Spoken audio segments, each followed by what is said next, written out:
Bien, amados hermanos, vamos a empezar leyendo un versículo de la palabra de Dios, muy conocido. Yo creo que aquí casi todos se lo conocen, lo saben, y es segunda de Timoteo capítulo 3 y es el versículo 16.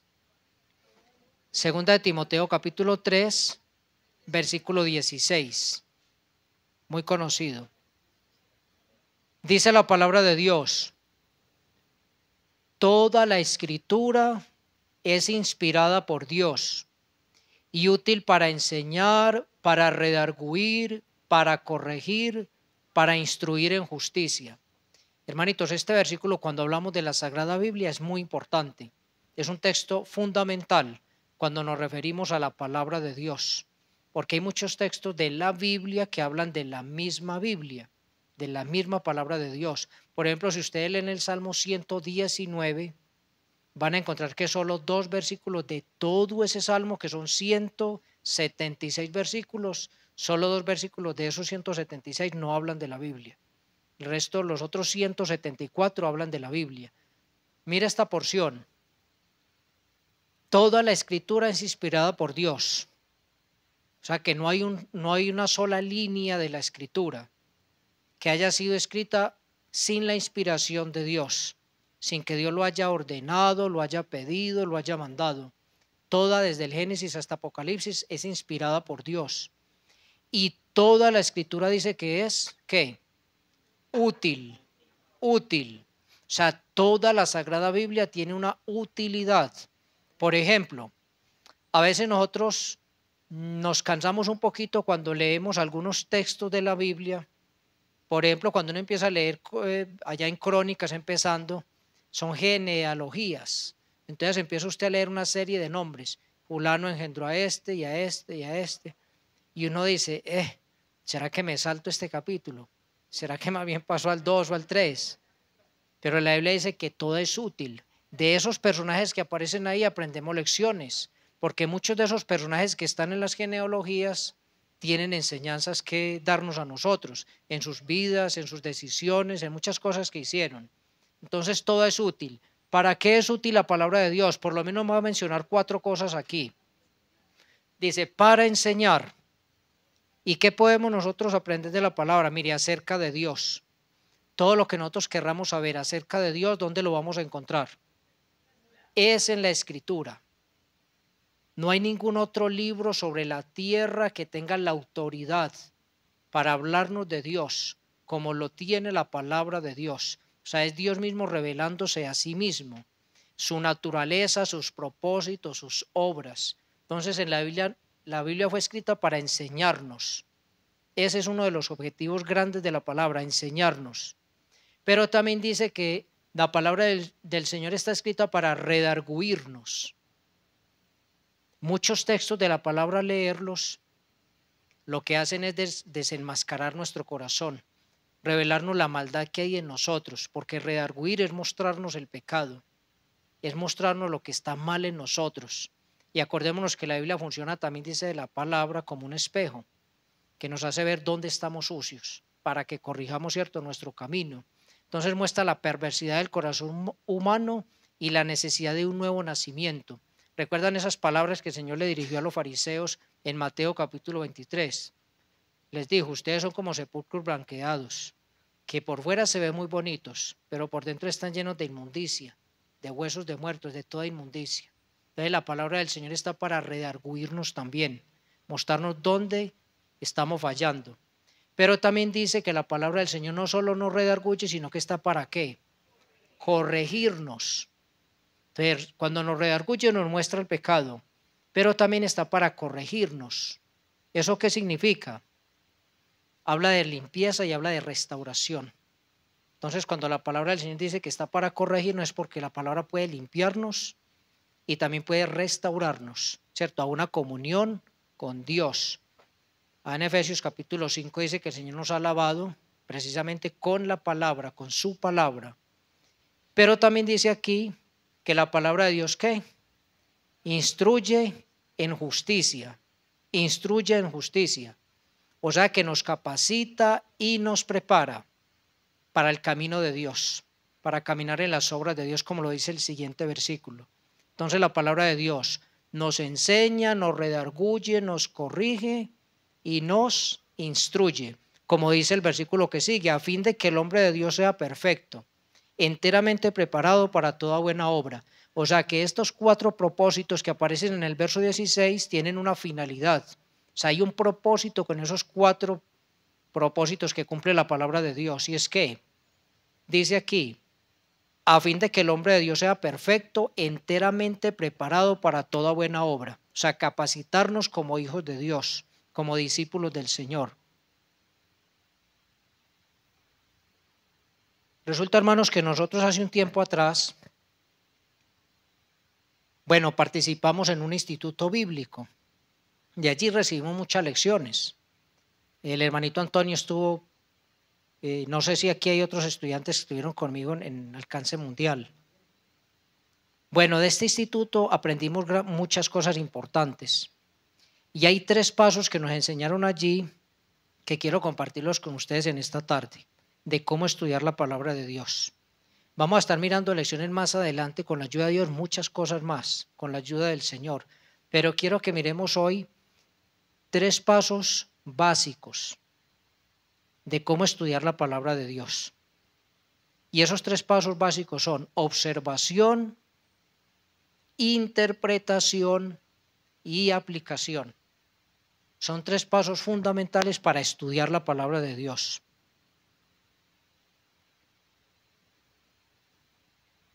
Observación, interpretación y aplicación. Ahora, esto que vamos a estar mirando hoy con la ayuda de Dios, no podría uno decir, bueno, eso es para los maestros de la Biblia, los que tienen que entender y aplicar la palabra de Dios en sus sermones. No, hermanito, esto es para todo cristiano.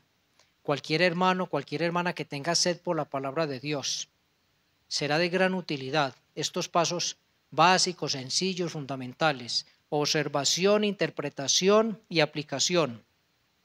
Cuando hablamos de observación, ¿a qué nos estamos refiriendo? ¿Qué dice el texto?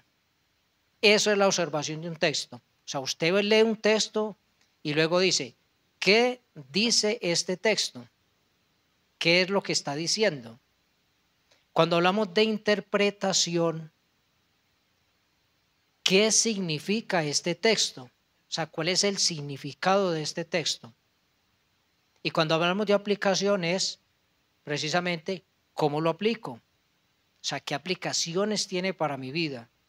Porque esos son 3 pasos que si los obviamos nos va a quedar incompleto el estudio de la palabra de Dios. Yo no puedo observar un texto, interpretarlo y no aplicarlo.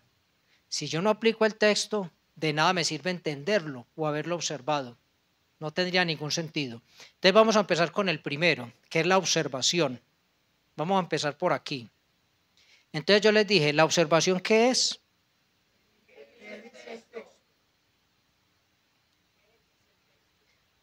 Lo primero que les voy a decir es algo muy importante, mire. Cuando nosotros nos acercamos a la palabra de Dios, deberíamos tener una actitud como si el texto que fuéramos a leer en ese momento nunca lo hubiésemos leído antes. Esa actitud es muy importante. ¿Por qué?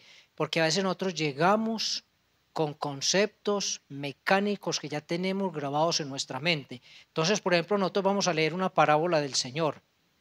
Que la parábola de la semilla. Entonces yo llego y apenas leo el capítulo y digo, no, pues yo ya sé lo que dice. O sea, es como, ya no me va a generar ninguna sorpresa, nada.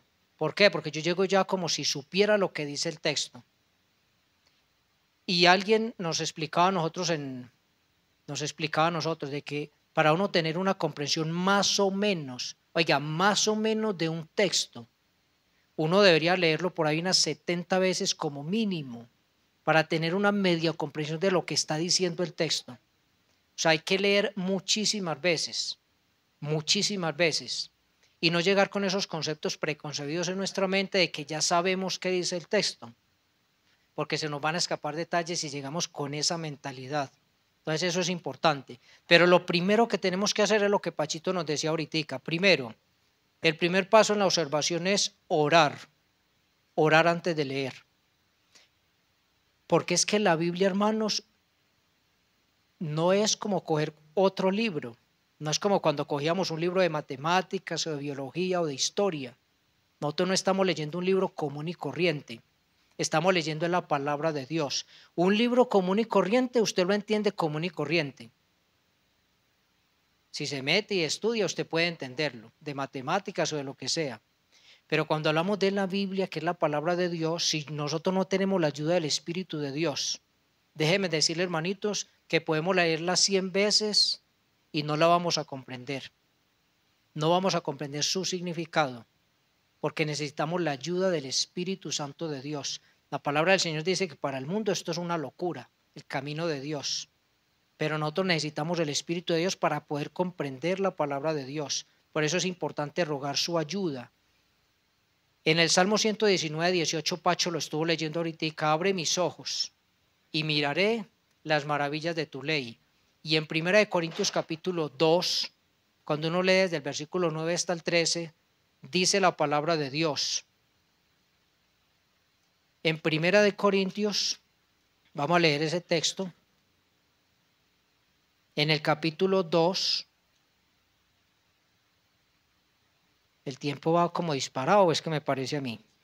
Bueno, 1 Corintios capítulo 2, dice la palabra, versículo 9.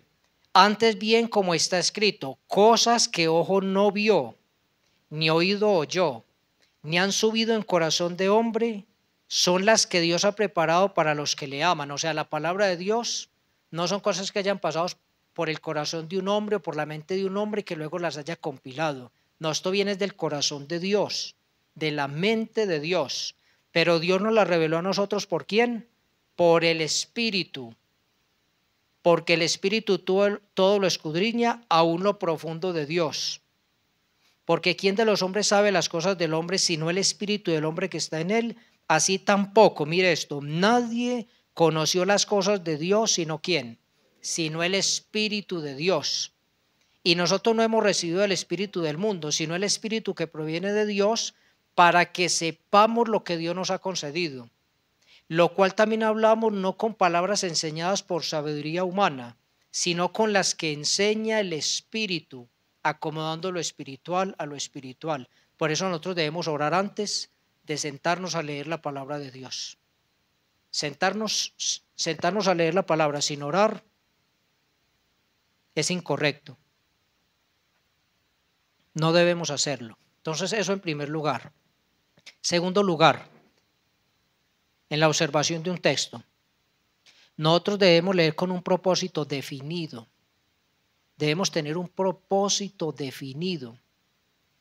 O sea, yo no leo la Biblia como simplemente un pasatiempo, porque no tengo nada más que hacer, entonces me voy a poner a leer un ratico la Biblia, a ver si me desaburro. No, yo tengo que llegar con un propósito definido. Y ese propósito definido debe estar ¿en dónde? Aquí en el corazón. ¿Y cuál es ese propósito definido? Crecer. Si yo no estoy pensando crecer con esa lectura que voy a hacer de la palabra de Dios, entonces estoy perdiendo el tiempo. ¿Crecer en qué? Segunda de Pedro 3:18. Antes bien, creced en la gracia y el conocimiento de nuestro Señor y Salvador Jesucristo. O sea, crecer en conocimiento. Eso es muy importante. Pero también crecer en qué? En obediencia. Ahorita nos compartía Pacho Santiago 1:22. Pero sed hacedores de la palabra y no tan solamente ¿qué? Oidores. Entonces yo debo llegar en dependencia del Espíritu Santo, pero también debo llegar con un propósito definido, y es crecer en conocimiento y en obediencia a la palabra de Dios. En tercer lugar, en este primer punto de la observación, yo debo leer investigando. Yo debo convertirme en un investigador de la palabra de Dios. Ahora, vamos a poner ejemplos sencillos aquí. ¿Qué sería leer investigando? Por ejemplo, las palabras. Cuando yo empiezo a leer la palabra de Dios, la Biblia nuestra, gracias a Dios, ha sido traducida al castellano. Pero ustedes saben que la gramática castellana se compone de muchos elementos. Entonces, cuando uno estudiaba en el colegio, uno le enseñaban que la gramática era compuesta de ¿qué? Verbos, sustantivos, adverbios, adjetivos, artículos, pronombres, conjunciones, preposiciones. Todo eso hace parte de la gramática. Mire, cuando yo estudiaba en la escuela, eso hace muchos años. Eso. Gracias, Pachito. Cuando yo estudiaba en la escuela, sí existían. Cuando yo estudiaba en la escuela, el método que utilizaban las profesoras en ese tiempo era la memorización. Bueno, nos ayudaron a ejercitar la memoria, pero resulta que en ese tiempo a nosotros nos enseñaban que las lecciones había que darlas al pie de la letra, tal cual como estaba escrita en los libros. Entonces nos enseñaban a memorizar, pero no nos enseñaban a analizar, a comprender la lectura. Afortunadamente ya en nuestros días hay comprensión de lectura. Todo ese tipo de cosas es importante cuando llegamos a la palabra de Dios, porque la Biblia contiene un lenguaje, contiene unas palabras. Y nosotros, cuando le pedimos al Señor su guía para que nos ayude a entender la palabra de Dios, entonces usted lee un texto de la Biblia.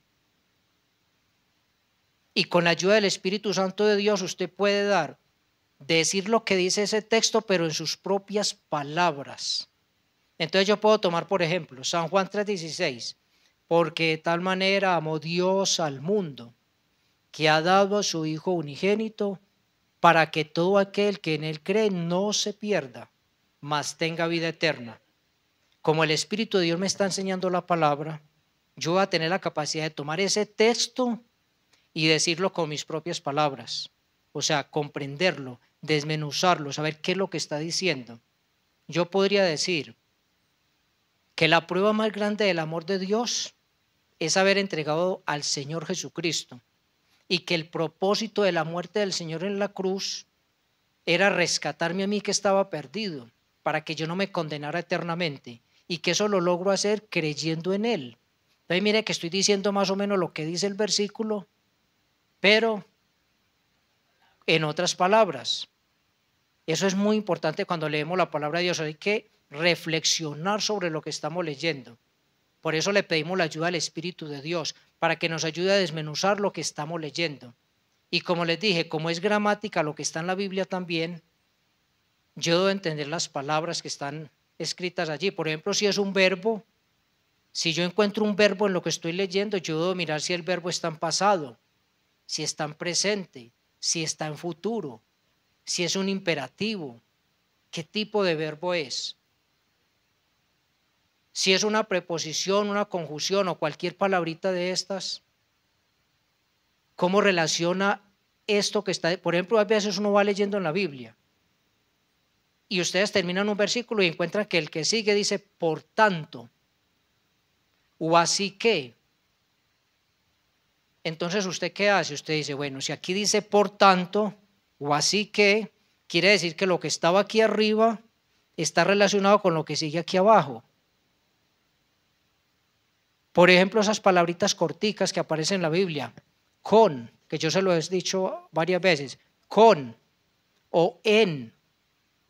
No es lo mismo decir, por ejemplo, en San Juan capítulo 14 dice la palabra, que Dios prometió que el Espíritu Santo estaría con nosotros y en nosotros. Entonces no es lo mismo decir que está con que decir que está en. Si está con, quiere decir que puede estar aquí. Pero si yo digo que está en, estoy diciendo que está aquí, o sea, dentro de mi corazón. Entonces, mire, todas esas palabritas eso es importante y la Biblia está llena, mire, verbos, sustantivos, adjetivos, las conjunciones, por ejemplo, las conjunciones son esas palabritas que unen palabras o unen oraciones. Ustedes encuentran, por ejemplo, unas muy comunes, pero, aunque, si no, por tanto, así que, ni. Esas son conjunciones que contiene la Biblia. La Biblia contiene, por ejemplo, artículos, la, uno, unos.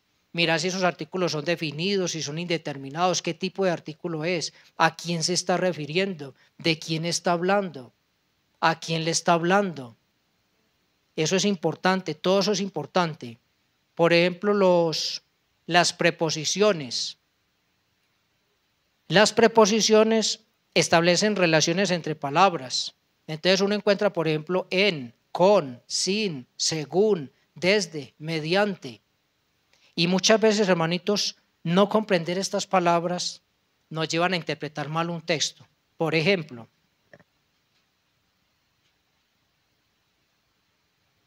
la doctrina de la elección. Cuando las personas leen Efesios capítulo 1, versículo 4, segunda de Tesalonicenses capítulo 2, versículo 13, se tragan por completo las preposiciones. Entonces sacan la doctrina de la elección, que Dios tiene sus elegidos desde el comienzo del mundo y listo. Resulta que cuando usted lee esos textos, aparece la palabra, por ejemplo, mediante. Y esa palabra la obvian por completo. Por completo. Entonces, mire usted, cuando nosotros obviamos una palabrita, por sencilla que nos parezca, estamos cambiando la doctrina. Podemos llegar a cambiar la doctrina por tragarnos una palabrita que está ahí. Entonces, por eso uno tiene que leer con mucho cuidado los signos de puntuación y las palabras que aparecen en la Biblia. Entonces hay preposiciones también, hay interjecciones. ¿Qué es una interjección? Es una exclamación que anuncia como un asombro y generalmente están en signos de admiración. Esas palabras que aparecen en la Biblia, hay, que muchas veces aparecen en la Biblia, esos son signos de admiración. Y esos se llaman interjecciones, pero también la Biblia tiene pronombres. Hermanos, los pronombres son tan importantes en la Biblia, porque muchas veces resultamos aplicándole un texto a alguien al que no se le escribió ese texto. Por decir algo, un ejemplo sencillo. Vamos un momentico al libro de Daniel. Mire el libro de Daniel, mire el capítulo 9 de Daniel.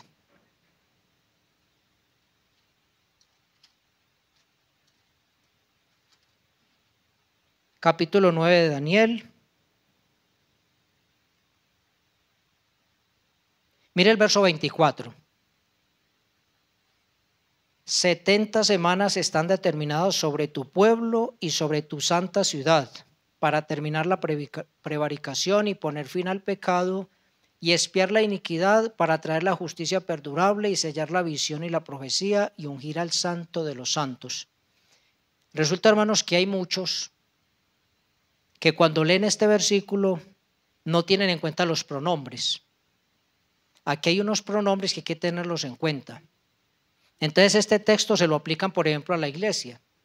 Dice, ahí está la iglesia, esto es para la iglesia. Pero resulta que cuando usted lee detenidamente, dice, 70 semanas están determinadas ¿sobre quién?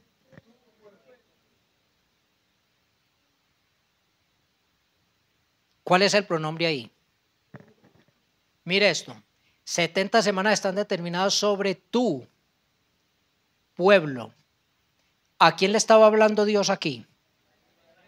¿Pero con quién estaba hablando Dios aquí? Con el profeta Daniel. ¿Y cuál es el pueblo del profeta Daniel? Es Israel, no es la iglesia, no son los gentiles, es Israel. 70 semanas están determinadas sobre tu pueblo y sobre tu santa ciudad, Jerusalén. ¿Cómo voy a coger yo un texto de estos, aplicárselo a los gentiles o a la iglesia cuando Dios le está hablando a quién?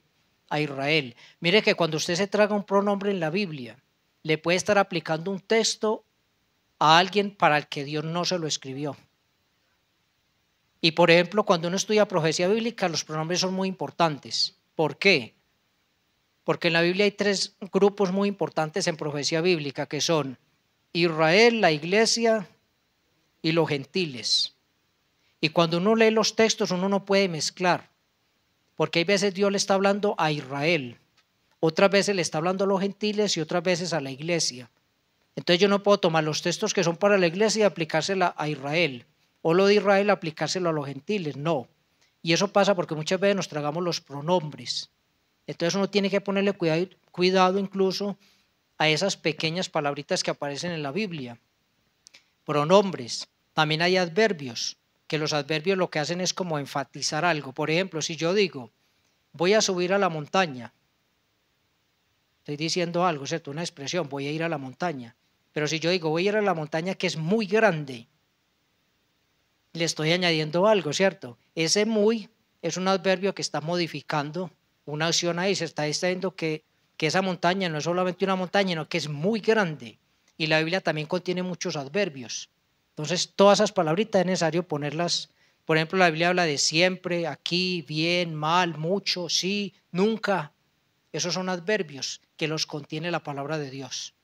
Entonces, es muy importante mirar la gramática con la que está escrita la palabra de Dios. Ahora, cuando miramos también las palabras, es necesario mirar si la palabra es literal o es figurativa. Vamos a leer un texto. San Juan capítulo 10. San Juan capítulo 10. Versículo del 6 al 9.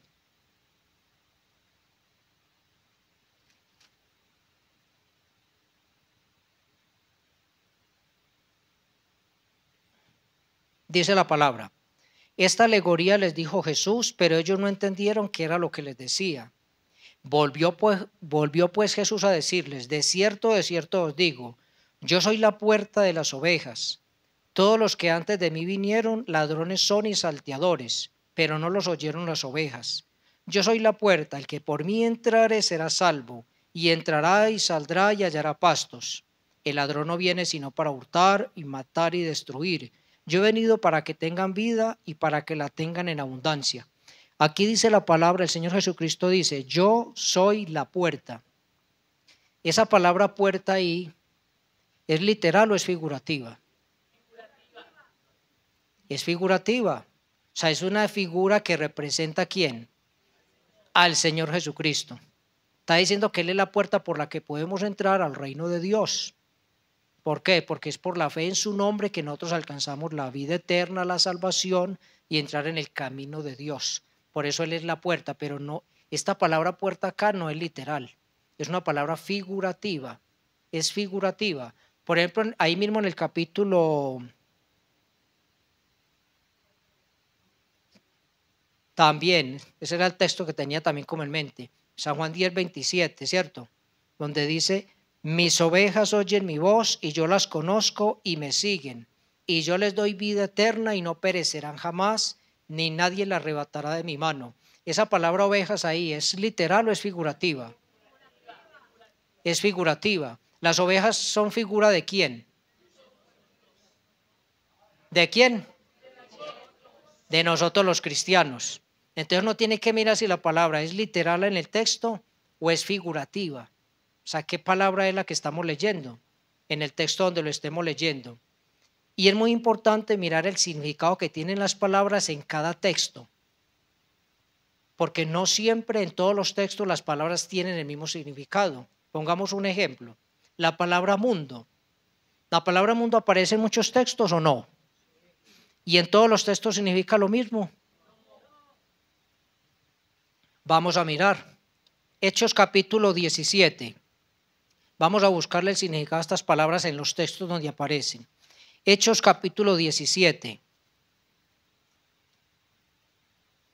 Y en Hechos 17, mira el versículo 24. 17, 24. El Dios que hizo el mundo y todas las cosas que en él hay, siendo Señor del cielo y de la tierra, no habita en templos hechos por manos humanas. Bueno, el Dios que hizo el mundo y todas las cosas que en él hay. La palabra mundo, ¿a qué se está refiriendo aquí? Está hablando a la tierra, o sea, esta creación. El Dios que hizo el mundo y todas las cosas que en él hay. O sea que el significado que tiene aquí es esta tierra en la cual estamos habitando, este mundo, este planeta en el que estamos. Eso es lo que significa la palabra mundo ahí en ese texto. Ahora vamos a buscar otro texto. Mire Romanos capítulo 3. Romanos capítulo 3.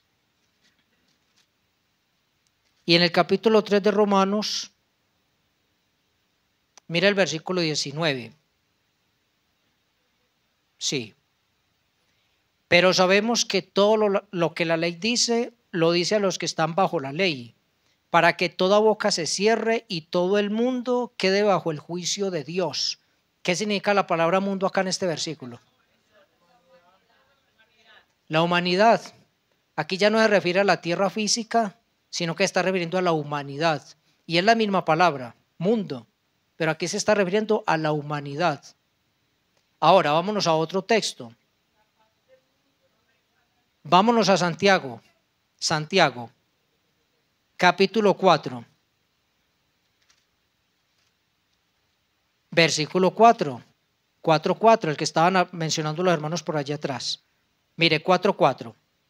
Oh almas adúlteras, ¿no sabéis que la amistad del mundo es enemistad contra Dios? Cualquiera pues que quiera ser amigo del mundo se constituye enemigo de Dios. ¿A qué se está refiriendo la palabra mundo aquí?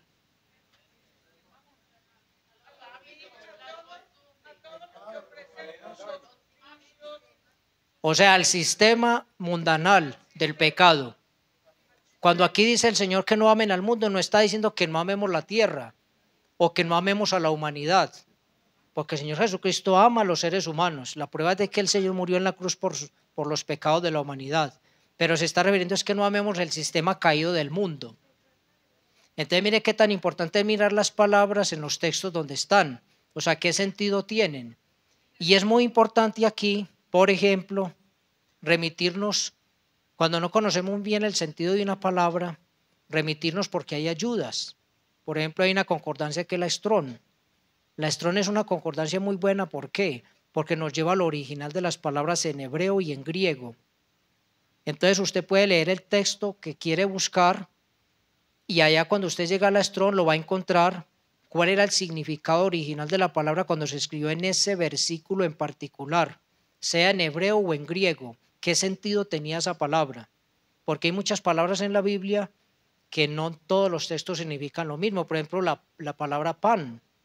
La palabra pan tiene varios significados. Y así por el estilo hay muchas palabras que dependiendo del texto o la palabra Seol. Por ejemplo, hay textos en el Antiguo Testamento, por acá como en el Salmo 9:17, si mal no estoy, donde dice que todos los malos serán trasladados al Seol. Todas las gentes que se olvidan de Dios. Ahí está hablando de un lugar de almas desincorporadas. Pero hay otros textos en el Antiguo Testamento donde la palabra Seol simplemente significa una sepultura, o sea, un lugar en un cementerio, una tumba. Por eso es importante mirar qué sentido tiene la palabra en el texto donde la estamos leyendo, qué significa la palabra. Porque es que muchas veces nosotros leemos, hermanos, y encontramos muchas palabras que simplemente las pasamos por alto. Y así no se estudia la Biblia, mis hermanos. Por ejemplo, yo por mucho tiempo leía la Biblia y yo veía palabras como, por ejemplo, concupiscencia. Y yo no entendía. Y yo seguía. Hasta que un día me dio por ponerme a investigar qué era concupiscencia, laxivia, longanimidad. Son palabritas que encontramos en la Biblia y uno dice, y se las pasa, se las brinca. Cuando uno hace eso, uno pierde interpretación de la palabra de Dios. Pierde la capacidad de comprender la palabra de Dios muchas veces, porque uno debe saber lo que Dios está diciendo. Entonces, ¿qué significado tienen las palabras en cada texto que aparecen? Ahora, leer investigando, además de las palabras, nosotros podemos observar los textos que estamos leyendo, o sea, alrededor de qué están construidos. Pongamos ejemplos. Mire, hay textos en la Biblia que giran alrededor de un personaje. Ustedes hay veces que leen la Biblia y encuentran que el texto gira alrededor de una persona. Por ejemplo, un ejemplo de un texto que gira alrededor de un personaje. En Génesis, ¿qué texto de Génesis, por ejemplo? ¿Acerca de quién?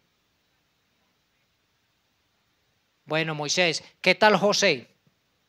Ustedes van a encontrar que hay una serie de capítulos en Génesis terminando que prácticamente todo el contenido ahí gira que alrededor de un personaje, que es José.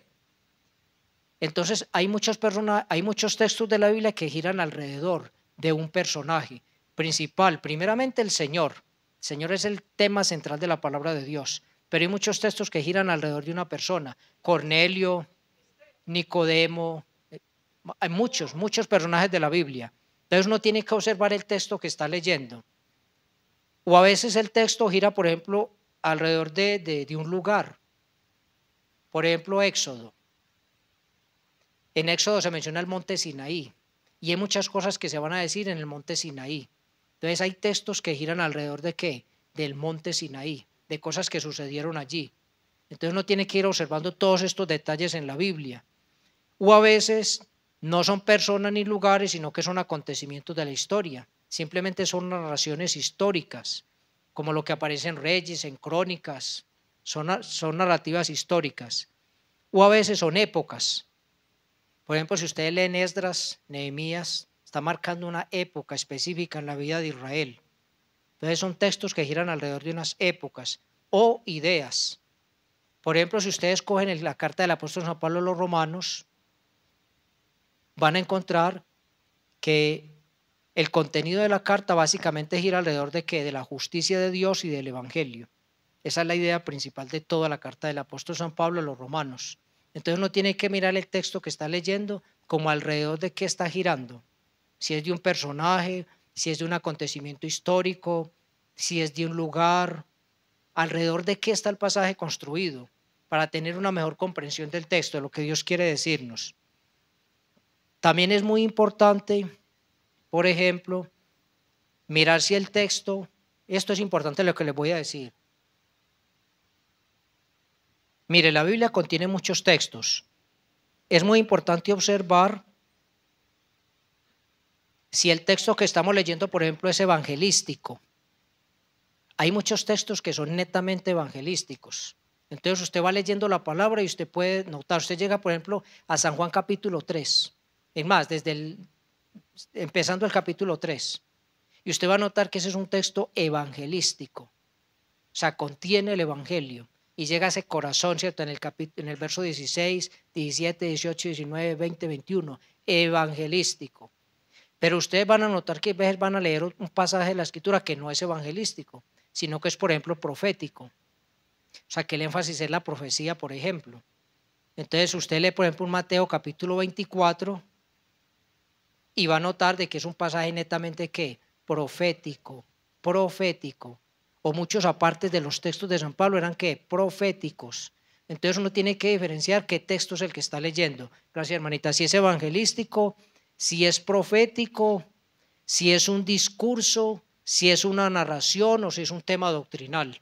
Por ejemplo, ustedes leen Efesios, Colosenses, Filipenses y van a notar que es doctrinal. Mucha doctrina, Romanos, doctrinal. Y eso también es importante cuando estudiamos la Biblia, identificar qué tipo de pasaje es el que estamos leyendo. Bueno, antes de entrar en otro descansito, hermanos, vamos a tener otro descansito enseguida. Otro punto importante, nosotros debemos leer con mucho cuidado. Mire, a veces nosotros podemos estar cansados. Y cuando vamos leyendo la Biblia la leemos muy superficialmente. Y nosotros debemos leer con mucho cuidado. Porque cuando uno lee con cuidado, entonces uno nota, por ejemplo, lo que está en el texto y lo que no está en el texto. Mire, hay muchos detalles que se le pueden escapar a uno si uno no está atento al texto. Por eso es que uno debe de orar y, como decía Pachito ahora, concentrarse en la lectura. Si yo no me concentro en la lectura de la palabra de Dios, hay muchas cosas que se me van a escapar. O sea, que no voy a lograr verlas. Y están ahí, y luego cuando escucho a otro predicador o leo algún resumen de algún hermano que escribió sobre el texto, digo, ¿y cómo no lo vi? Si tantas veces lo he leído. Y es porque a veces pasamos así y no estamos muy concentrados en la lectura. Por eso es lo que decía Pachito ahora, mire, es muy importante y ojalá tuviésemos un lugar, un espacio especial para leer la palabra de Dios, donde no tengamos interrupciones, porque es que no podemos leer la Biblia con un televisor prendido, con un equipo de sonido sonando, con personas para allá y para acá. Este me está diciendo una cosa, este me está diciendo. Yo me acuerdo hace muchos años cuando la abuelita nos visitaba. Mire, mi abuelita nos visitaba y resulta que mi abuelita decía, porque mi abuelita era muy católica y nosotros fuimos católicos un tiempo, hasta que nos llegó el evangelio. Cuando mi abuelita nos visitaba, Entonces era de estricto cumplimiento el rosario. La mamita decía, hay que rezar el rosario y todos para acá. Entonces la mamita comenzaba a rezar el rosario con nosotros. Mijo, asómate que dejé una cosa en el fogón. Mijo, asómate a decir la puerta tal cosa. Ese era el rosario. Mijo esto, mijo aquello, mijo lo demás allá. ¿Ustedes creen que uno puede estudiar la palabra de Dios en semejantes condiciones? Hermanito, mire, empezando que la palabra de Dios merece mucho respeto y mucha reverencia. Entonces, cuando se estudia la palabra de Dios se necesita respeto y se necesita reverencia. Tanto aquí en la iglesia como cuando estamos a solas también. Porque si no, muchos detalles de la escritura se nos van a escapar. Vamos a resultar viendo lo que la Biblia no dice. Por ejemplo, ¿cuántas personas a veces dicen, eran 3 reyes magos? ¿Dónde le dice la Biblia que eran reyes? ¿Dónde dice la Biblia que eran 3? No, simplemente la Biblia dice que eran unos magos. Y le pone nombres y todo, Melchor, Gaspar y va a gastar. Le ponemos nombres y todo. Mire, la Biblia no dice nada de eso. Muchos dicen que el rico que estaba allá con Lázaro cuando murió era que el rico Pulón. ¿Y dónde dice eso la Biblia? Muchos resultan diciendo, a mí muchos me han dicho, así como la Biblia dice, ayúdate que yo te ayudaré. ¿Y dónde dice eso la Biblia? Pues ¿a dónde lo dice? Que la fe te salvará, Pedro. Mire, hermanos, mire, podemos resultar viendo lo que la Biblia no dice o dejando de ver lo que la Biblia dice. ¿Por qué? Porque no estamos concentrados, no nos metemos en el pasaje de la Escritura. Eso es importante, apaguemos todo, desconectémonos para estudiar la palabra de Dios, que no vamos a ser capaces. Porque el Espíritu quiere ayudarnos y Él lo hace.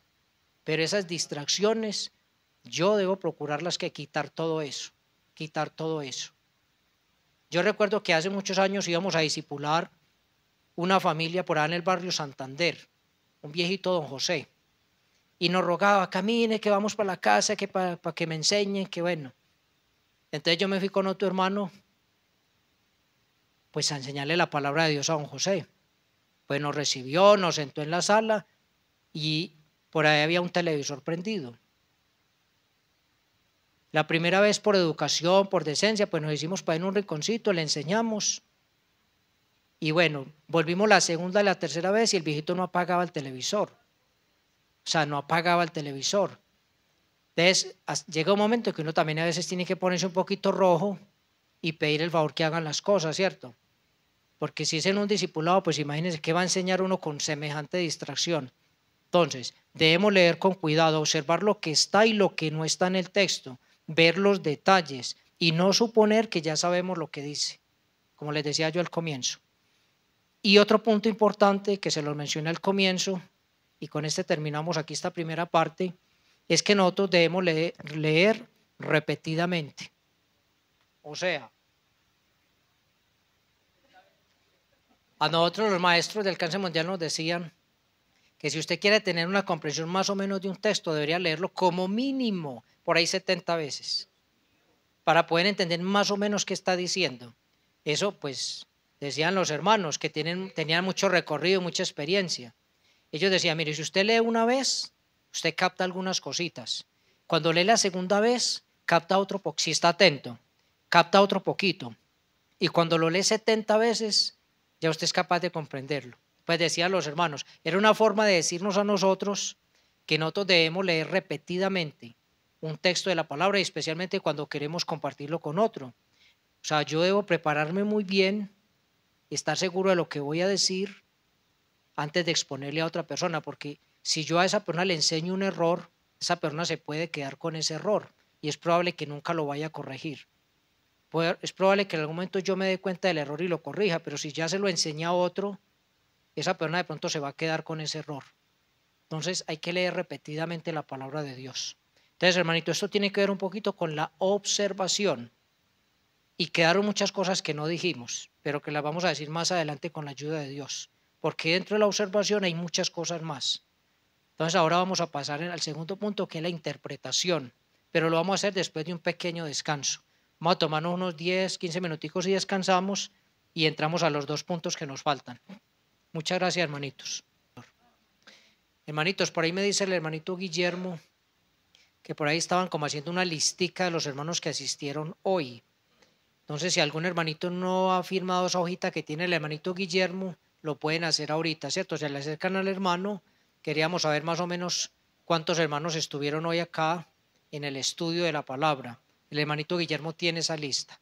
Entonces, para que por favor se le acercan a él ahora. Bueno, vamos a abrir, hermanito, la palabra de Dios en Deuteronomio capítulo 29. Deuteronomio capítulo 29 y es el versículo 29.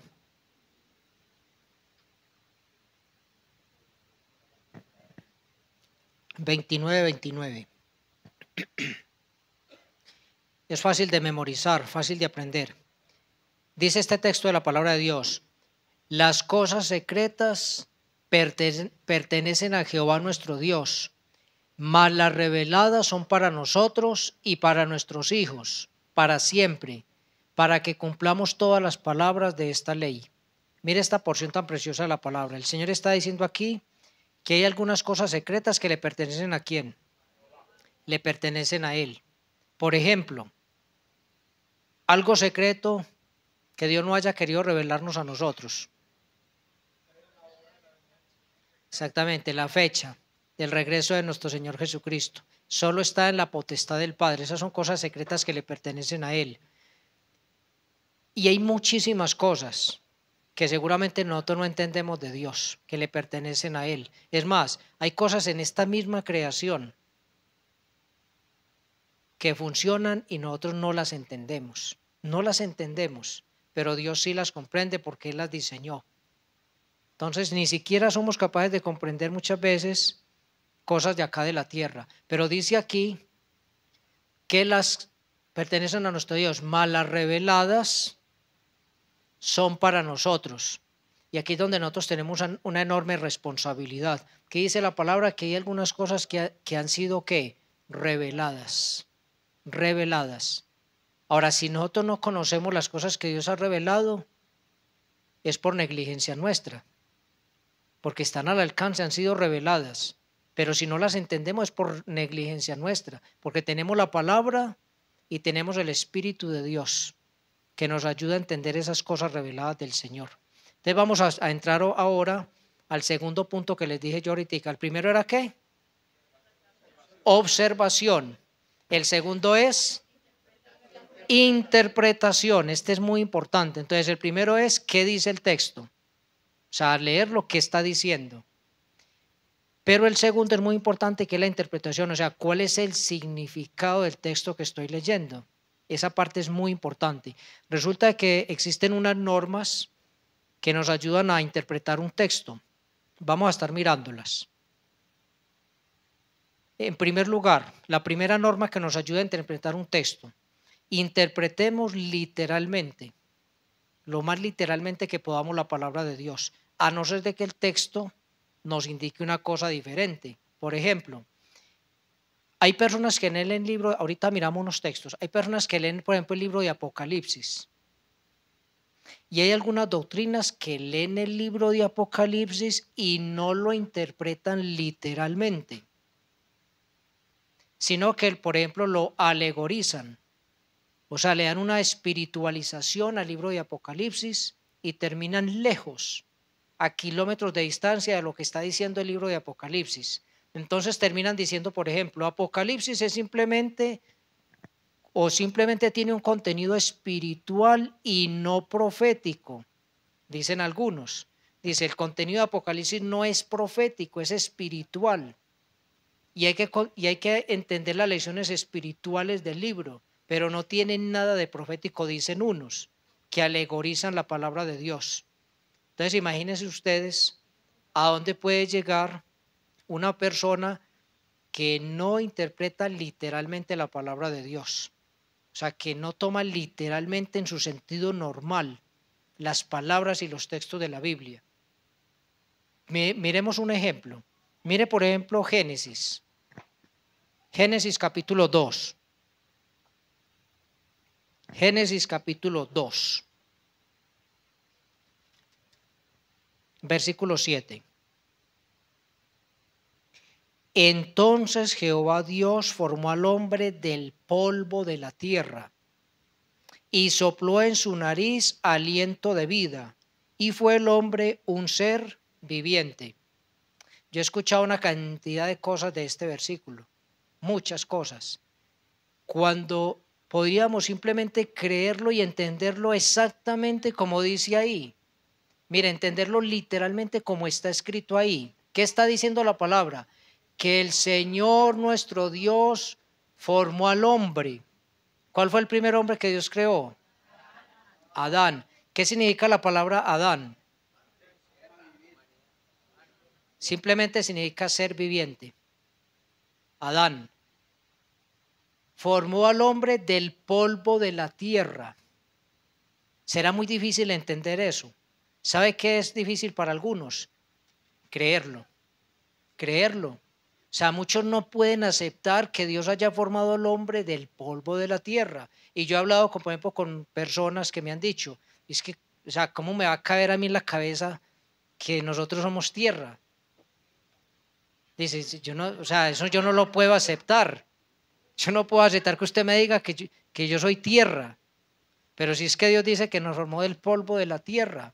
Y esto está comprobado científicamente. Es que si no hubiera ni siquiera comprobación científica.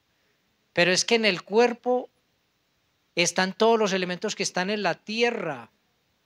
Fósforo, magnesio, zinc, hierro, calcio, todo lo. Si usted coge un puñado de tierra y lo compara con su organismo, con el mío, es exactamente lo mismo. Es más, hasta la proporción de agua es muy similar, porque la tierra tiene tal vez un 80 o más por ciento de agua y también nuestro cuerpo.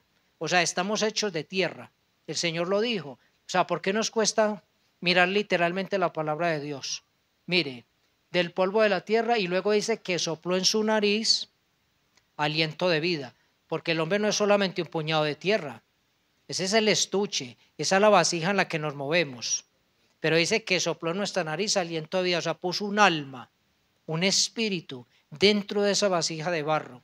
Y así llegamos nosotros a existir. Bueno, por ejemplo, usted habla con un adventista, eso le da unas vueltas y unas cosas terribles al versículo. Para decir, por ejemplo, que la persona se muere, que se queda inconsciente, que, hemos dicho, sacan un poco de teorías de ahí, que porque nosotros somos un soplo y un aliento y sacan un mundo de teorías. Cuando es tan sencillo mirar la palabra de Dios. Dios nos formó del polvo de la tierra, Adán. Luego le sopló el aliento de vida en la nariz, puso un alma y un espíritu dentro de él. Y llegó a ser el hombre, ¿qué? Un ser viviente. Creo que eso no tiene nada de complicado comprenderlo si lo miramos literalmente. La manita judía iba a decir como algo, ¿qué?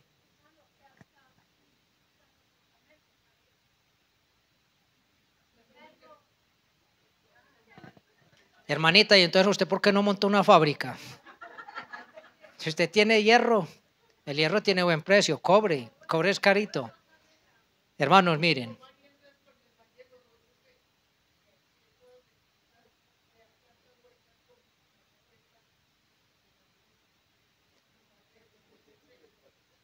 La profecía de ellos es muy diferente a la nuestra.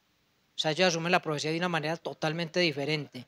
Pero es por eso muchas veces, porque alegorizan los pasajes de la Escritura. Mano, hay que poner mucho cuidado con lo que les voy a decir. Mire, uno tiene que ser muy juicioso cuando lee la palabra de Dios. No puede poner a decir textos de la Biblia lo que no están diciendo.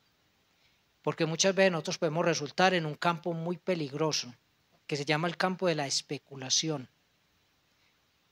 Y yo he escuchado predicadores que algunos temas los enseñan muy bien, pero cuando se meten, por ejemplo, yo he escuchado maestros que enseñan muy bien temas de la Biblia, pero cuando cogen Génesis 1, me dice, ¿y este cómo resultó por allá? O sea, ¿qué es lo que está diciendo? O sea, especulando sobre un mundo de cosas que no hay cómo sustentarlas en la palabra de Dios. Imaginaciones, cosas que se le van pasando por la cabeza. Eso, que hubo gente antes de Adán, que Satanás fue el que destruyó la primera creación, que Dios lo que hizo fue regenerarla. O sea, un poco de teorías que uno dice, ¿de dónde salió con esto? O sea, es que eso no, o sea, no hay bases bíblicas para eso.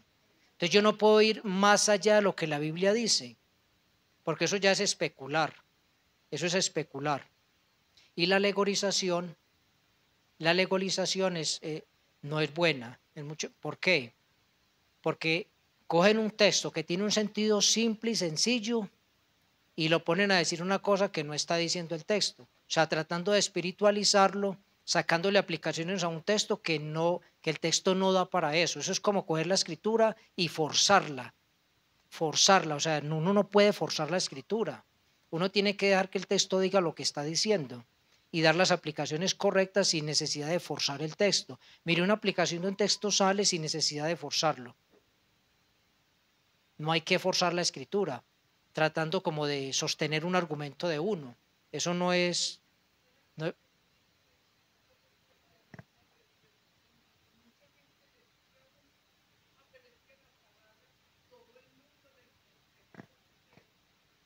Pues es que las personas pueden interpretar la Biblia como quieran, pero la interpretación de la Biblia es una, y la da ¿quién? El Espíritu Santo de Dios en nuestro corazón.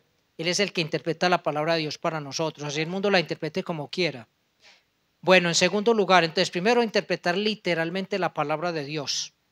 Y ahora les voy a recalcar un punto que mencionó Pachito ahora. Nosotros debemos interpretar dentro del contexto. Dentro del contexto. ¿Qué quiere decir eso? Yo debo observar el texto que estoy leyendo y debo mirar lo que está antes del texto y lo que está después del texto, o lo que está incluso en el libro donde estoy leyendo, para entender realmente de qué está hablando el autor. Pongamos un ejemplo sencillo, porque una vez tuve una controversia que ese señor no me volvió ni a hablar. Mire, Gálatas capítulo 3. Gálatas capítulo 3.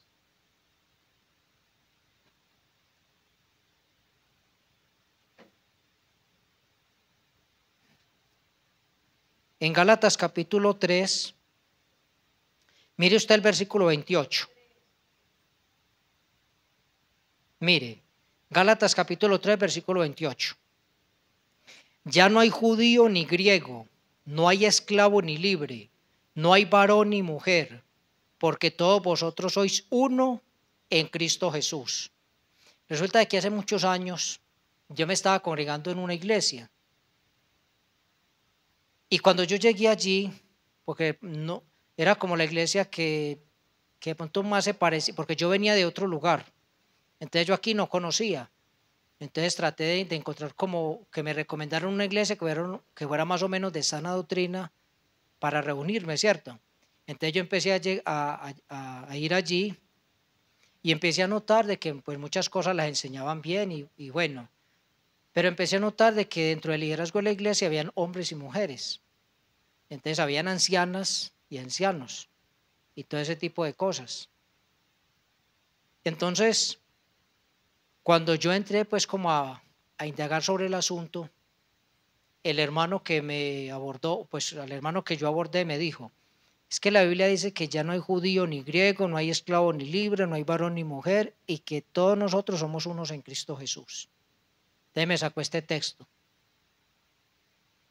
Me dijo que como ya en el Señor ya no hay esclavo, ni judío, ni griego, ni hombre, ni mujer, entonces que por qué las mujeres no podían liderar en la iglesia, o sea, que por qué no podían hacerlo. Y ese es el peligro de no mirar el contexto de los textos que leemos de la palabra de Dios. Yo le dije al hermano, ¿y de qué está hablando el versículo? ¿Cuál es el tema de que viene hablando el apóstol San Pablo aquí? ¿Es el servicio o es la salvación? Entonces, mire, si nos devolvemos un poquito, mire, podemos devolvernos un poquito en el texto. Mire, por ejemplo, miremoslo desde el 26. Mire lo que dice. Pues todos sois hijos de Dios por la fe en Cristo Jesús. ¿De qué está hablando ahí? ¿Servicio o salvación? Salvación. Ahí está hablando de salvación. Porque todos los que habéis sido bautizados en Cristo, de Cristo estáis revestidos. Ya no hay judío ni griego, no hay esclavo ni libre, no hay varón ni mujer, porque todos vosotros sois uno en Cristo Jesús. Y si vosotros sois de Cristo, ciertamente el linaje de Abraham sois y herederos según la promesa. Entonces yo le expliqué al hermano, este texto no está hablando del servicio cristiano, no está hablando del rol de la mujer en la iglesia, Está hablando de la salvación. Está diciendo que para con el Señor ya no hay judío, ni griego, ni esclavo, ni libre, ni hombre, ni mujer. Cualquier hombre o mujer que se arrepienta en Cristo Jesús tiene la salvación. Eso es lo que está diciendo el texto. Pero si yo lo separo del contexto, puedo decir cualquier cosa. Hermanito, la controversia fue tan fuerte que el Señor no me volvió a saludar. No me volvió a saludar. Y les digo una cosa, mis hermanos. Mire qué tan grave es esto. Esa iglesia se dividió. ¿Por qué se dividió? Por esto. Por esto se dividió la iglesia. Porque ellos nos tildaban a nosotros de machistas. Si a ustedes son machistas. Y ese era el calificativo que nos daban, machista, porque era, digamos, una sección de la iglesia que veíamos en la palabra y salieron como unos 60, 70 hermanos y se fueron. Se fueron a fundar su iglesia con pastoras, con ancianas, con todo lo que Dios no le ha mandado a hacer a la mujer. ¿Por qué? Por sacar un texto del contexto. Entonces mire lo peligroso que es. Cuando uno va a interpretar un pasaje de la Escritura, uno tiene que interpretarlo en el contexto donde está escrito. Y eso muchas veces no es tan fácil, mis hermanos. A veces eso no es tan fácil. Ahí es donde uno tiene que meterse mucho en oración y en estudio de la palabra, investigar mucho. Porque a veces darle interpretación a un texto requiere de mucho estudio, de mucho esfuerzo, porque hay textos muy complicados en la palabra de Dios. Hay textos complicados. Mire, cuando el apóstol San Pedro escribió, él dijo que entre los escritos del apóstol San Pablo habían algunas cosas, dice el apóstol San Pedro, que son difíciles de entender. Si para Pedro eran difíciles de entender, ¿qué se dirá para nosotros? Y luego dice el apóstol San Pedro, entre las cuales hay algunas que los indoctos o inconstantes tuercen para su propia perdición. Mire lo delicado, hermanitos. Muchas de las sectas que hay hoy en día, el hermano Antonio nos ha recalcado en eso, muchas de las sectas que hay hoy en día, ¿de dónde nacieron? De un texto fuera del contexto. De ahí nacen muchas sectas, de textos fuera del contexto. Entonces muchas veces, hermanos, si yo leo un texto y no sé de qué está hablando, lea el capítulo entero, lea el libro entero. Si es una carta, por ejemplo, a los Efesios, a los Colosenses, y hay un texto ahí que como que no lo logro encajar, me devuelvo y leo todo el capítulo, o leo el libro, y hasta que no tengo una comprensión, o busco ayuda, porque nosotros no somos islas, hermanos, y no nos las sabemos todas. Y hay maestros de la Biblia que han profundizado y tienen mucho tiempo de estudio, y han comprendido textos que nosotros todavía no comprendemos, que pueden ayudarnos. Hay hermanos muy preparados con la palabra y hoy en día tenemos herramientas, tenemos mucho donde podemos investigar hasta que lleguemos a un punto donde ya tengamos paz, de decir, gracias a Dios comprendí el texto y tengo paz, porque cuando uno no comprende muy bien un texto y quiere compartirlo, muchas veces a uno no le genera paz. Y cuando a usted no le genera un paz, un texto de la Escritura que lo quiere compartir, es porque algo no anda bien. O sea, hay algo que no anda, hay algo que no encaja. Porque una de las cosas que Dios le da a uno cuando estudia la Escritura y la comprende es paz. Usted está tranquilo que está transmitiendo con fidelidad ¿qué? La palabra de Dios. Entonces es muy importante, hermanitos, y esto requiere de esfuerzo. Esto requiere de mucho esfuerzo. Por eso es que estudiar la palabra de Dios, esto no es un juego, no es un pasatiempo, no, esto es trabajo. O sea, es trabajo, mis hermanos, esto es trabajo. Por ejemplo, cuando un hermano prepara una enseñanza, como lo que hace el hermano, como el que nos enseñó el martes, o como cualquiera de muchos predicadores dentro de las iglesias locales, o en el internet, la BBN, ¿ustedes creen que esos hermanitos preparan un mensaje en 10 minutos? Es que uno se toma 10 minutos para preparar, por ejemplo, un estudio de 1 hora. Pueden ser años, horas de mucho estudio de la palabra de Dios. O sea, mucha profundización y mucho estudio. Entonces el estudio de la palabra de Dios realmente es un trabajo y es duro y es arduo. Y debe costarnos ¿qué? Sudor. Mire, una vez decía un predicador que alguna vez en un instituto los alumnos tenían que preparar sermones, entonces se les asignaron textos a los alumnos de los sermones que tenían que preparar. Entonces, a ver, usted hermano, toma 1 Timoteo, el capítulo 1 aquí, y usted allí, y usted allí, y de pronto a alguno le tocó por ahí uno, como una salutación o una despedida. Y entonces el muchacho se puso como a pensar, preocupado, y entonces le dijo al maestro, el profesor de la clase, le dije, profe, ese texto está muy seco. Entonces el profesor le contestó, pues mójelo con su sudor, mójelo con su sudor, mójelo. A ver qué le logra extraer. Y así muchas veces esto nos pasa, o sea, hay que meternos para poder, porque hermanitos, interpretar un texto dentro del contexto es difícil. No siempre, pero algunas veces puede ser complicado. Puede ser complicado. Y en eso tenemos que ser muy, muy juiciosos. En tercer lugar, Pacho también lo mencionaba ahorita, interprete de acuerdo a la cultura y a la historia. Si uno no conoce historia bíblica o cultura bíblica, a veces le va a quedar difícil entender pasajes de la Escritura. Vámonos un momentico a San Juan capítulo 13.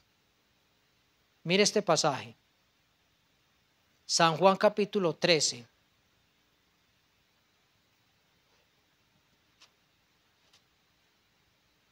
Aquí en el capítulo 13 de San Juan, leámoslo desde el versículo 3, dice la palabra.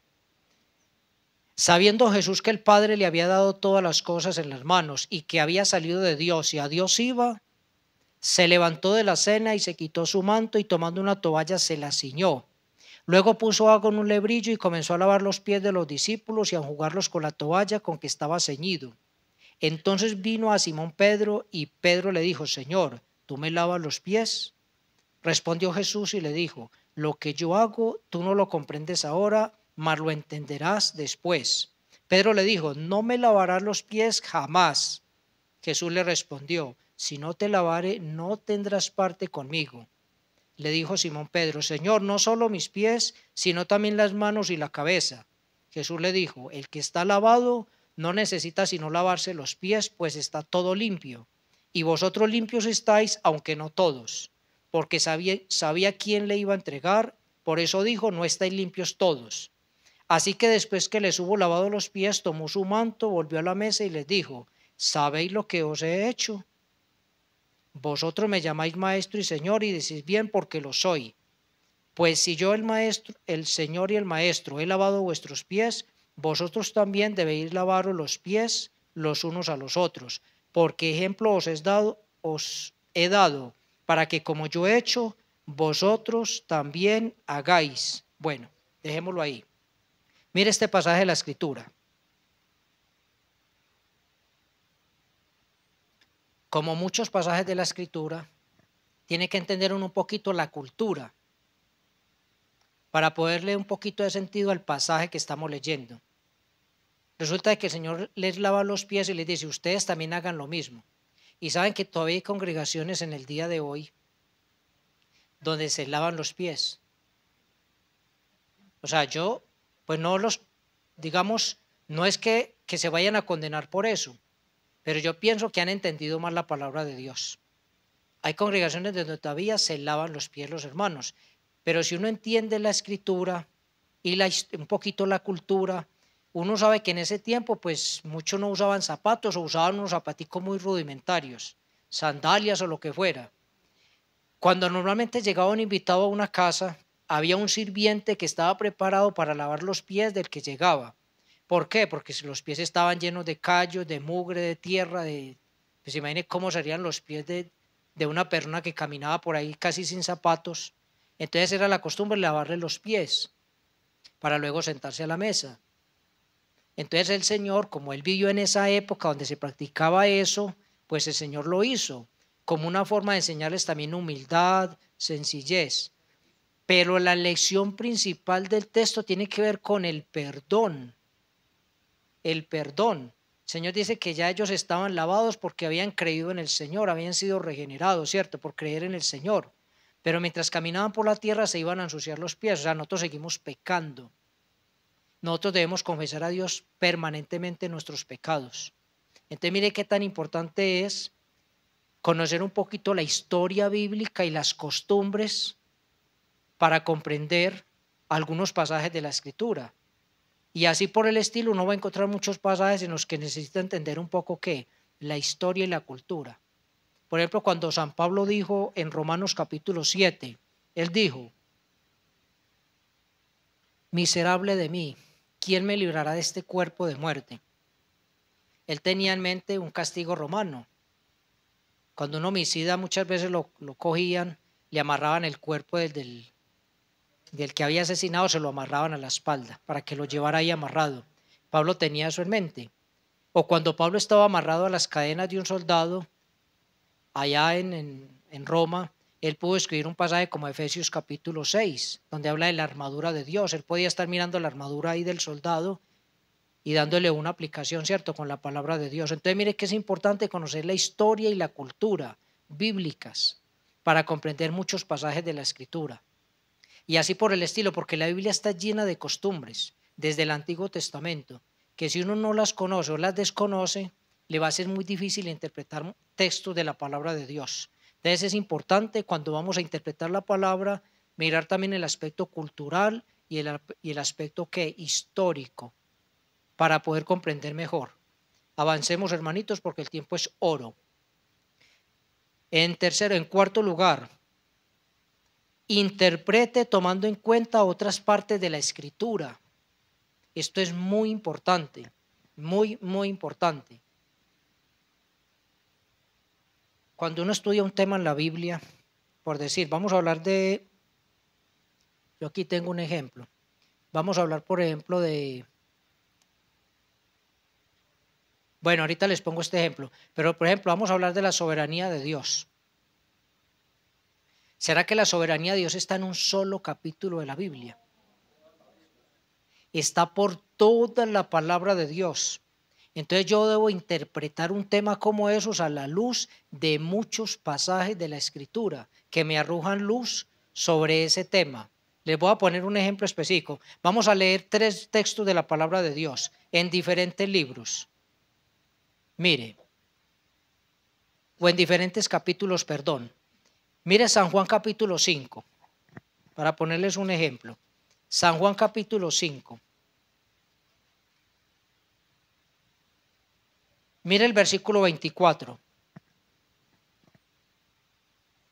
De cierto os digo, el que oye mi palabra y crea al que me envió, tiene vida eterna y no vendrá a condenación, mas ha pasado de muerte a vida. Ahora pasemos un poquito más adelante al capítulo 11, también de San Juan. Capítulo 11, versículo 25. 11, 25 y 26. Dice la palabra, le dijo Jesús: yo soy la resurrección y la vida. El que cree en mí, aunque esté muerto, vivirá. Y todo aquel que vive y cree en mí, no morirá eternamente. ¿Crees esto? Y ahora vámonos a Efesios capítulo 2, versículo 1. Efesios capítulo 2, versículo 1.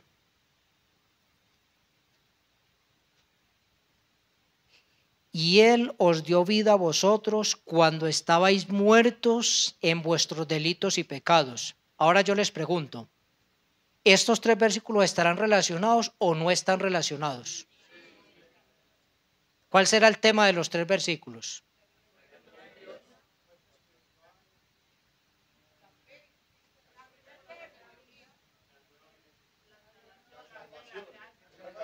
¿Qué piensan ustedes de una resurrección espiritual? Una resurrección espiritual. ¿No será que los 3 están hablando de una resurrección espiritual? Una nueva vida. Una nueva vida. Mire que los textos están relacionados. Y así, cuando uno va a interpretar un texto de la palabra, es importante, muy importante, apoyarse en otros textos que son paralelos. Por ejemplo, hay muchas veces que uno lee, por ejemplo, Mateo, Marcos y Lucas son llamados los evangelios sinópticos. ¿Por qué? Porque muchas veces repiten las mismas historias, pero ¿qué es lo que pasa? Que muchas veces Lucas agrega detalles que no ofrece Marcos. Mateo le agrega algo, o sea, se complementan. y usted puede tener el panorama más amplio de la situación cuando lo lea los tres. Los detalles que se le escapan al uno o que el uno no relata, lo relata al otro. Lugares, sitios, acontecimientos, palabras, en fin. Entonces hace que el panorama sea ¿qué? Más amplio. Entonces es muy importante cuando uno estudia la palabra y la va a interpretar, tomar en cuenta otros textos de la Biblia que son paralelos, que nos ayudan a explicar mejor o a interpretar mejor el texto que estamos estudiando. Eso es muy importante. Entonces, interpretar tomando en cuenta otras partes de la Escritura. Eso es importante, porque los textos de la Biblia no son aislados. No hay textos en la Biblia que sean aislados. Todos están, digamos que, complementados, esa es la palabra, por toda la Escritura. Entonces, cuando usted estudia un tema, usted puede ir a Isaías y perfectamente puede encajar con un texto de los Hechos de los Apóstoles o de Romanos o de Gálatas, porque todo va como en una línea, ¿cierto? Todo va en una línea, eso es importante. Otra cosa que es importante, este es muy importante. Nosotros debemos de interpretar de acuerdo a la consistencia teológica. Ese es muy importante. ¿Eso qué quiere decir? Quiere decir que Dios no cambia. Entonces, yo no puedo decir que leí un texto, por ejemplo, ahorita miramos, que leí un texto en los Salmos donde dice que Dios no es misericordioso. Y me voy para el Nuevo Testamento y dice la Biblia que Dios es misericordioso. Entonces, yo estoy equivocado. No estoy asumiendo que la Biblia dice con toda claridad que Dios siempre es misericordioso. O sea, no sigo la consistencia teológica. Quiere decir que Dios no cambia. Las grandes doctrinas de Dios no cambian. Por toda la Biblia siempre van a ser las mismas. Las mismas. Si yo lo entiendo de otra manera es porque no estoy comprendiendo el pasaje. Pero hay unas líneas de pensamiento que se extienden por toda la Biblia que nos muestran que Dios no cambia. Dios no cambia. Por ejemplo, Dios es amor. Esa verdad será diferente en Génesis que en Apocalipsis, que en Juan, que en Mateo, que en Lucas. ¿Será que esa verdad cambia en alguna parte? Eso nunca cambiará. Esa es la esencia de Dios. Dios es justo. ¿Será que esa verdad cambia en alguna parte de la Biblia? Eso nunca va a cambiar. Entonces, si yo no estoy comprendiendo eso, puedo llegar a dar una mala interpretación de la palabra de Dios, porque no estoy siguiendo una consistencia que teológica, el hecho de que Dios no cambia. Pongamos un ejemplo,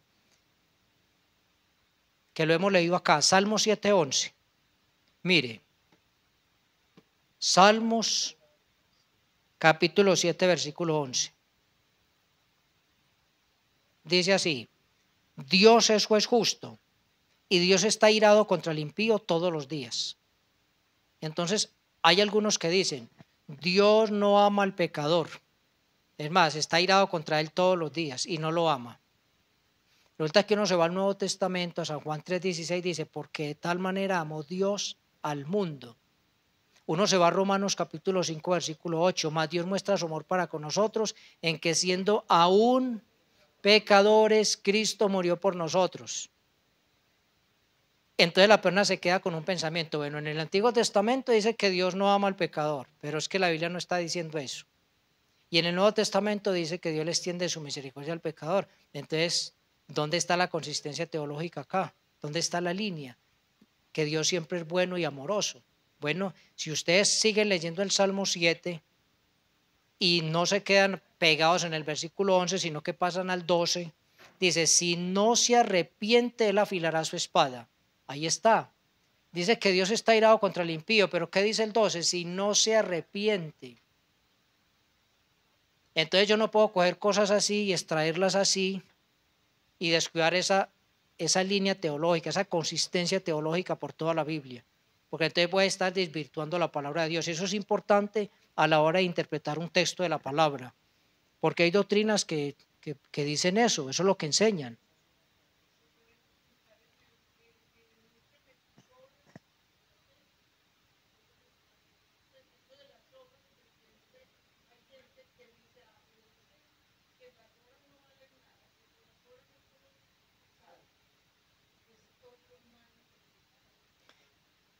Bueno, ese ejemplo que pone la hermana es una mala interpretación de Santiago. Santiago está hablando de la evidencia de una verdadera fe. De ninguna manera está diciendo que la salvación se logra por las obras. Son la evidencia de una verdadera fe. Es una mala interpretación del texto de Santiago. O sea, un verdadero cristiano, claro que va a hacer buenas obras, pero no para salvarse, sino como una forma de gratitud al Señor, porque Dios ha preparado obras para que caminemos en ellas, dice la Escritura. Entonces, no, es que la salvación nunca es por obras. Bueno, hay algunas otras normas, les voy a mencionar, por ejemplo, mire, y no vamos a ahondar mucho en estas para que miremos un puntico en la aplicación y terminamos. Las muchas menciones que hace el Nuevo Testamento del Antiguo, eso es importante cuando vamos a interpretar un texto. Hay muchas referencias del Antiguo Testamento que están referenciadas en el Nuevo, y eso es importante cuando vamos a interpretar un texto de la Escritura. ¿Por qué? Porque son textos que se complementan, que se ayudan y nos dan un entendimiento más amplio, más global de la Escritura. Entonces es importante mirar esas referencias que están cruzadas entre el Antiguo y el Nuevo Testamento, porque hay más de 300 referencias. Se cree que más o menos un 10% del Nuevo Testamento son compilaciones del Antiguo Testamento. ¿Y por qué están ahí? Porque Dios quiere que entendamos qué, completamente esos textos de la Escritura. O sea, que no se nos queden baches ni vacíos. También la Biblia contiene símbolos, hermanos. Los símbolos a la hora de interpretar la palabra también es importante tomarlos en cuenta. Los símbolos son palabras o frases que van en lugar de alguien o de algo para ilustrarlo mucho mejor. Por ejemplo, ¿qué dice San Juan 1:29?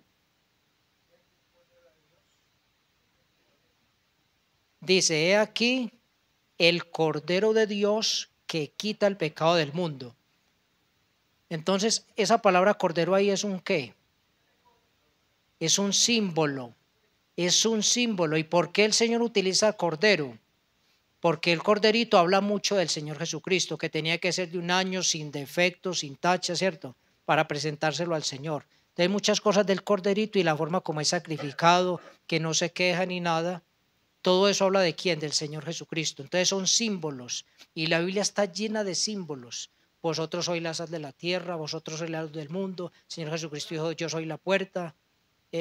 Símbolos, hay muchos símbolos, pero también hay tipologías en la Biblia. Las tipologías son, digamos, como ejemplos en el Antiguo Testamento de algo, de alguien en el Nuevo Testamento. Por ejemplo, en Éxodo 12 está la Pascua. La Pascua es una tipología ¿de quién? Del Señor Jesucristo, porque la Biblia dice en 1 Corintios que el Señor es nuestra Pascua y que Él ya fue sacrificado por nosotros. Entonces hay tipologías de situaciones del Nuevo Testamento o del Señor Jesucristo que están en el Antiguo Testamento. Y eso es importante también cuando interpretamos la Biblia. Hermanitos, hay mucho más que decir, pero en las clases futuras lo vamos a hacer con la ayuda de Dios. Pero así un poquito por el aire lo que sería interpretar un texto y unas normas que son muy importantes, no desconocerlas. Y el punto último que es muy importante, que es cortico y breve, que se lo voy a mencionar, es la aplicación. Entonces, observación, interpretación y aplicación. La aplicación es que nosotros debemos reaccionar frente a la verdad y obedecerla. Es así de sencillo. San Juan capítulo 13. Versículo 17. San Juan capítulo 13, verso 17. Dice la palabra, si sabéis estas cosas, bienaventurados seréis y qué, si las hiciereis. En el pasaje que leímos ahorita, el lavamiento de los pies, cuando el Señor está dándole ya las instrucciones a los apóstoles, acerca de ese pasaje en específico, les dice estas palabras, si ustedes ya saben estas cosas, son bienaventurados, y serán bienaventurados si las ¿qué? Si las hacen. Entonces, si nosotros ya observamos un texto de la palabra, ya lo interpretamos, ya sabemos lo que dice, ¿qué nos toca hacer a nosotros ahora? Obedecerlo. Entonces, cuando uno mira un texto de la palabra, ¿qué pregunta se tiene que hacer, por ejemplo? Por ejemplo, ¿hay un mandato para obedecer? Uno está leyendo un texto y uno dice, bueno, ¿aquí qué hay? aquí hay un mandamiento para obedecer. Y si hay un mandamiento para obedecer, entonces, ¿qué debo de hacer? Obedecerlo. Por ejemplo, uno puede preguntarse, ¿hay un ejemplo para seguir aquí? O sea, ¿hay algo que yo debo seguir aquí en este pasaje que acabo de leer? Este personaje me aportó algo positivo que yo debo de hacer. O sea, es importante que yo siga el ejemplo de este personaje o que deseche el ejemplo de este personaje. Eso todo tiene que ver con la aplicación. Por ejemplo, hay una actitud para corregir. Entonces yo estoy leyendo la palabra. La palabra, por ejemplo, me habla de la gritería y todo ese tipo de cosas. Entonces yo me pregunto, ¿hay alguna actitud que yo debo corregir? O sea, ¿hay algo que yo debo corregir frente a este pasaje que estoy leyendo de la Escritura? O sea, eso debe impactarme a mí primero. Por ejemplo, ¿hay algún peligro para evitar? Cuando uno lee la historia, por ejemplo, de José y la trasladamos a nuestro tiempo. Entonces yo digo, ¿será que yo también tengo peligros que debo de evitar? Esas son preguntas que tienen que ver con la aplicación. ¿Hay algo para agradecer? Porque muchas veces uno lee un texto y uno dice, bueno, aquí hay algo para agradecerle al Señor. Mire la provisión de Dios, mire el cuidado de Dios. Entonces aquí tengo algo para agradecerle a Dios. Hay algo para confesarle al Señor. Yo leo el texto y digo, aquí definitivamente yo estoy fallando. Yo debo confesarle esto al Señor. Eso es la aplicación del texto. O sea, hay algo para confesarle al Señor. Hay un principio para aplicar. O sea, ¿será que aquí hay un principio en lo que estoy leyendo que debo de aplicarlo o que no lo estoy aplicando? Entonces, ¿qué debo de hacer? Aplicarlo. Y si yo voy a enseñar la palabra de Dios, pues con la ayuda de Dios, primero yo tengo que aplicar la palabra aquí, a mi propia vida. Pero luego yo debo tomar el texto y darle las aplicaciones que son correctas. Porque muchas veces estamos dando aplicaciones que no son correctas al texto que estamos estudiando. Puede que no sean incorrectas en otros campos, pero de pronto en el texto específico que estamos estudiando no es la aplicación correcta o no es lo que el texto nos quiere llevar a que hagamos, ¿cierto? Entonces eso es importante.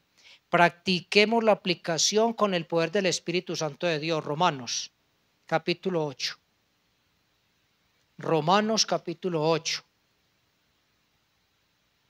Versículo 12. Dice la palabra, vamos a leerlo del 12 al 14. Así que hermanos, deudores somos, no a la carne, para que vivamos conforme a la carne. Porque si vivís conforme a la carne, moriréis. Mas si por el Espíritu hacéis morir las obras de la carne, viviréis. Mira el versículo 14. Porque todos los que son guiados por el Espíritu de Dios, estos son hijos de Dios. Entonces, la persona que escucha la palabra de Dios, recibe la palabra de Dios y aplica la palabra de Dios, esa persona es guiada ¿por quién? Por el Espíritu de Dios. Cuando uno observa el texto, interpreta el texto y no aplica el texto, uno no está siendo guiado por el Espíritu de Dios, está siendo guiado ¿por qué? Por la carne, por otras cosas, pero no por el Espíritu de Dios. Es muy importante entender eso. El Espíritu nos ayuda a entender la palabra, pero también nos ayuda a vivir la palabra, porque sin el poder del Espíritu no podemos hacer nada, nada. Por ejemplo, compartir el Evangelio. ¿Quién es el que nos da la capacidad y el poder? El Espíritu de Dios. Vivir la vida cristiana. ¿Quién es el que nos da el poder para vivir la vida cristiana? Espíritu de Dios, el mismo Señor. La meta de la aplicación es la gloria de Dios, no se nos puede olvidar eso. Y que seamos más como el Señor Jesucristo. Y termino diciéndole lo siguiente, una observación adecuada nos puede llevar a una interpretación correcta y una aplicación correcta nos va a llevar a una aplicación apropiada. Entonces, observación adecuada nos lleva a interpretación correcta. Interpretación correcta nos lleva a aplicación ¿qué? Apropiada. Apropiada. Último versículo que les leo, Proverbios 24:32. Y oramos.